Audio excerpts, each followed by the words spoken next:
toujours dit que certains médecins sont de grands mystiques. Je n'y ai jamais cru, jusqu'au jour où j'ai vécu cette scène. Voici mon histoire. Je suis personnel médical dans une clinique à Libreville. Un vendredi soir, pendant ma garde, on a reçu notre collègue enceinte. Sa grossesse menaçait alors qu'elle n'avait que 6 mois. Alors, après quelques examens, nous avons décidé de l'hospitaliser. Nous avons échangé longtemps, puis à une certaine heure, elle s'est endormie. Nous avons ensuite tout fermé et sommes restés dans la chambre pour mieux veiller sur elle. Mais voilà, avec la fatigue des gardes accumulées sans repos, je me suis endormie et les autres sages-femmes ont également fait de même. Soudain, la patiente nous a réveillés en sursaut. Elle me disait qu'elle avait très froid, qu'il fallait arrêter le split.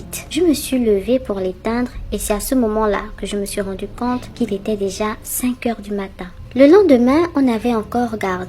Et dans la nuit, la même patiente, qui je le rappelle est notre collègue enceinte, me regarde et me dit en présence des autres collègues: « Tu sais que notre chef est venu dans la chambre la nuit dernière ?» Je lui ai dit que ce n'était pas possible. Elle avait sans doute rêvé, puisque c'est moi-même qui avais fermé toutes les portes avant que nous nous endormions dans sa chambre. Mais elle a insisté et elle m'a dit ceci: « Le chef était bel et bien là. Quand il est rentré, il m'a demandé si j'avais toujours mal. Ensuite, il t'a regardé, toi et les autres collègues, et il a dit: « Regarde-les, tes collègues dorment au lieu de veiller sur toi. » Je vous avoue que ces dires m'ont choquée. Mais les autres collègues ne l'étaient pas, ni même la collègue enceinte, car selon elles, elles avaient l'habitude.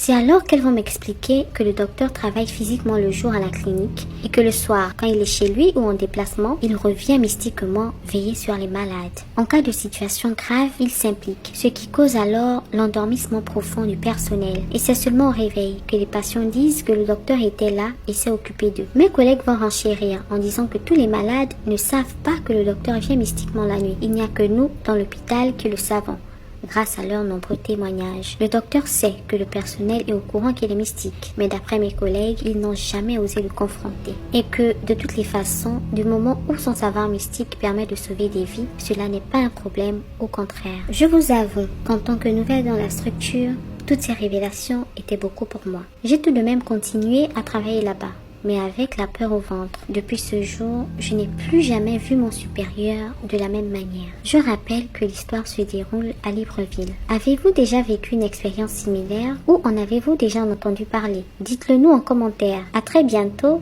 la conteuse Gaboma.